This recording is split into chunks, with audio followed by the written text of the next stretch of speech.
ETF index mutual funds నేర్చుకుని stock మార్కెట్లో రాణించాలనుకుంటున్నారా? వెంటనే ఈ నెంబర్కి కాల్ చేయండి.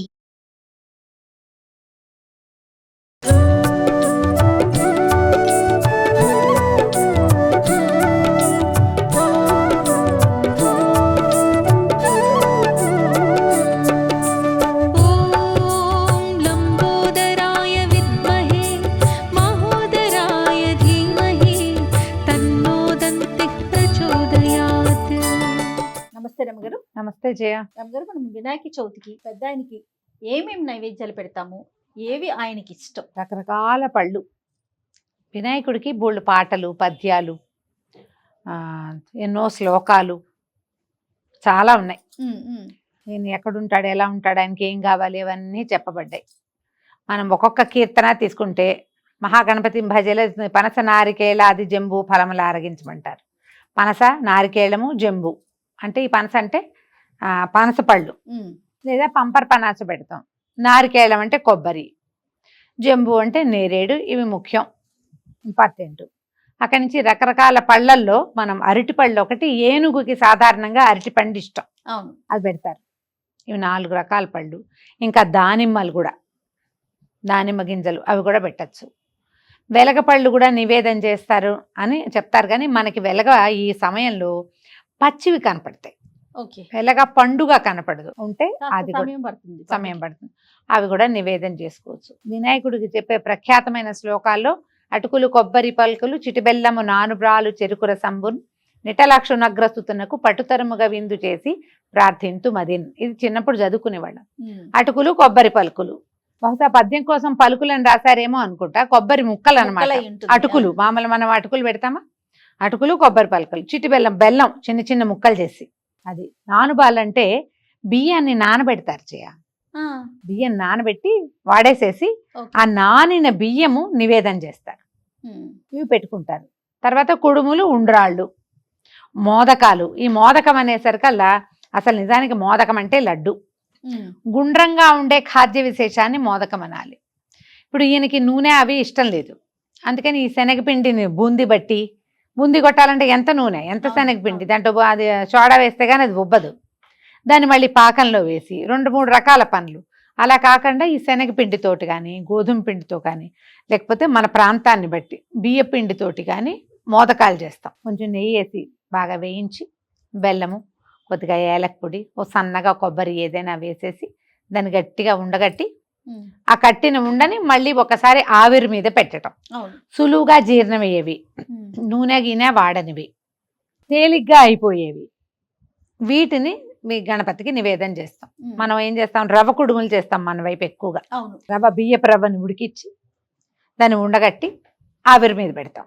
తర్వాత బియ్య పిండిని అప్పాల పిండిలాగా ఉప్పి దాంతో కొన్ని పళ్ళెల లాంటివి బిళ్ళల్లాగా, కొన్ని ఏమో ఇలా చేతితోటి నొక్కి చేతి గుర్తులు పడేలాగా అది. తర్వాత ఏమో పాల తాలికలు చేసే విధానం కొన్ని చోట్ల కనపడుతుంది. పాల తాలికలు అంటే బియ్యపిండే, పాలు బియ్యపిండి, కానీ అది వంటకమే. బియ్యపిండిని తిప్పాలి, అది చిన్న చిన్న ఉండలు కానీ పాముల్లాగా కానీ చేయటం. పచ్చి బియ్యపిండి కూడా వేడి పాలు పోసి కలుపుతారు, ఉప్పక్కర్లేదు కదా, బియ్యపిండి కలిపి దాన్ని పాలల్లో వేసుకోవటం. అందులో సగ్గు బియ్యం వేస్తాం. ఇప్పుడు దేవుడికి నివేదనతో పాటు ఒక పాయింట్ ఉంటుంది కదా జయ, ఈ నివేదన చేసినది అంతటితో సరిపోతా అని పెట్టేసి వదిలేయం. దాన్ని ఏం చేయాలి, మంది మీద ఖర్చు పెట్టాలి. ప్రసాద వినిమయం జరగాలి. ప్రసాదం వినిమయం జరగాలి కాబట్టి ప్రసాదాన్ని సంతోషంగా స్వీకరించేలాగా, ప్రసాదం అని కళ్ళు మూసుకుని దేవుడాన్ని విషం మింగినట్టు మింగకుండా రుచికరంగా స్వామికి సమర్పిస్తే అంతే రుచికరంగా మనుషులు కూడా తినగలుగుతారు.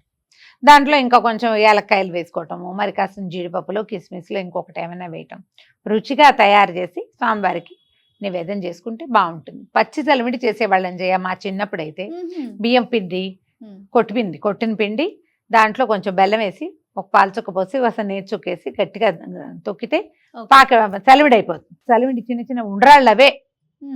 ఎన్నేళ్ళలో పచ్చి చలివిడి ఉండ్రాళ్ళు పెట్టాను చెయ్య మేము. మా ఇంట్లో అలాగే పెట్టేవాళ్ళం. ఈ కుడుములు చేయటం నాకు వివాహం అయ్యాకే నేర్చుకున్నాను నేను. మా ఇళ్లలో లేదు. మేము ఈ పచ్చి చలివిడి పెట్టి దీంతో పాటు పెసరపప్పు, అదే ఏమంటారు వడపప్పు, పానకము, కొబ్బరికాయలు, విస్తారంగా కొబ్బరికాయలు కొట్టేవాళ్ళం. తర్వాత కొబ్బరి లౌజ్ ఒకటి చేసేవాళ్ళం. బెల్లము కొబ్బరి కలిపి అది నివేదన చేసేవాళ్ళు. ఓ. ఇప్పుడు కూడా మనం అది చేసుకోవచ్చు. అది చేయటం జిల్లేడికాయలు చేస్తాం కదా, పాలకాయలు, జిల్లేడికాయలు, పప్పులో ఉండ్రాళ్ళు, పాకంలో ఉండ్రాళ్ళు, పాలల్లో ఉండ్రాళ్ళు, ఏవైనా ఉండ్రాళ్ళు కామన్. అవును అవును ఎందులో కుదిరితే అందులో. ఉండ్రాళ్ళు అంటే బేసిక్, అందులో ఏమిటి ఉంటుంది, బియ్యం పిండి. పిండే కదా. ఆయనకి ఈ బియ్యం బేస్డ్ గా ఉండే పదార్థాలు ఇష్టం. అసలు భోజన ప్రియుడా రమ్మగారు గణనాథుడు? అంటే మరి ఈయన గజముఖుడు కదా, ఆ, గజముఖుడు. గజం అంటే మరి ఆహార ప్రియత్వమే ఉంది గజానికి. కొంచెం ఎక్కువ తీసుకుంటుంది, పెద్ద శరీరం కదా, తల అదేముంది ఇక్కడ, అంటే మెదడు దాందే కదా, అవునులేండి. ఆహార ప్రియత్వం ఆటోమేటిక్ గా వస్తుంది, ఎక్కువ కావాలి. అవును ఇప్పుడు ఇందులో కూడా గజం పూర్తి వెజిటేరియన్, చెరుగడలు అవి తింటుంది, అవును తర్వాత ఏమో ఈ గడ్డి అలాంటివి తింటుంది. దాంతోపాటు మనం మామూలుగా మానవులు పెట్టేటట్టయితే దానికి చెరుగడ బేస్ నుంచి వచ్చిన బెల్లం పెడతారు బాగా, అరటిపళ్ళు విస్తారంగా పెడతాం, కొబ్బరికాయలు తీసుకుంటుంది, తర్వాత వెలగపళ్ళు తీసుకుంటుంది. అది ఏనుగుకి ఏవి ఇష్టమో అవే అవన్నీ కూడా పెడతాం. గణపతికి ఇష్టం. దీంతో పాటుగా సాధారణంగా నివేదనగా పనికొచ్చేది ఉడికిన ఏ పదార్థాన్నైనా మనం పెట్టచ్చు. ఈ ఉడికిన పదార్థాల్లో అవన్నీ కూడా సాత్వికమైనవి, సులువుగా అరిగేవి. ఇవి దృష్టిలో పెట్టుకుని ఒకవేళ వండలేమో చేయలేం, బజార్లలో నుంచి తేకండి, అటుకులు పెట్టండి, ఒక కొబ్బరికాయ కొట్టండి, ఒక డజన్ అరటిపళ్ళు పెట్టండి, ఇంకేమైనా పళ్ళు ఈ కాలంలో లభించేవి అన్ని పళ్ళు నివేదన చేసుకోవచ్చు. చేయగలిగితే కాస్త పాయసం చేయండి, లేదా నేను చెప్పా కదా పచ్చి ఉండ్రాళ్ళు కలుపుకోవచ్చు, అవునవును పాకం ఉండ్రాళ్ళు ఊరికే బియ్యపిండి, పాలు, బెల్లం, నెయ్యి, ఆ ఉండ్రాళ్ళు చేసైనా సరే చక్కగా ఉండలు చేయటం, నివేదన చేసుకోవటం. ఇంత మటుకు చేసినా చాలు. ఈ ఊర్లలో చేసేవి, లేకపోతే బాంబేలో చేసేవి, అక్కడెక్కడో చేసేవి, అవే చేయాలని ఎందుకు ఆలోచిస్తాం మనం? అంతే కదా, మన పద్ధతి మనం. మన ఊళ్ళల్లో చేసేవి, మన ఇంట్లో చేసేవి, అవి ఎందుకు ఆలోచించాం?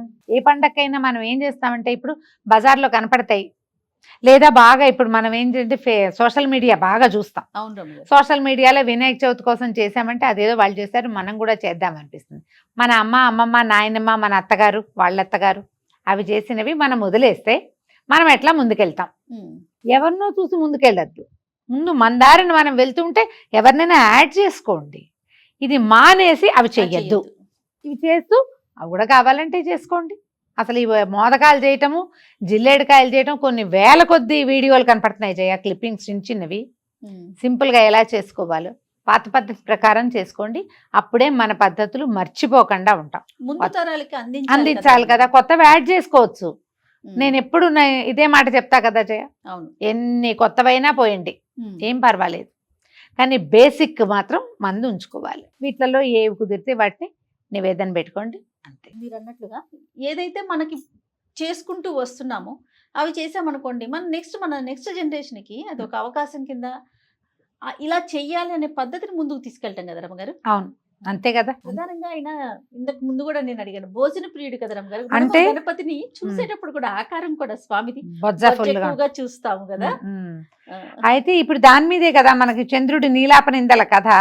ఆయన ఎక్కువ తినేసి నడవలేక కష్టపడి నడిచొస్తూ పడిపోయాడు, దండం పెట్టిపోయాడు అమ్మా నాన్నని చూసి.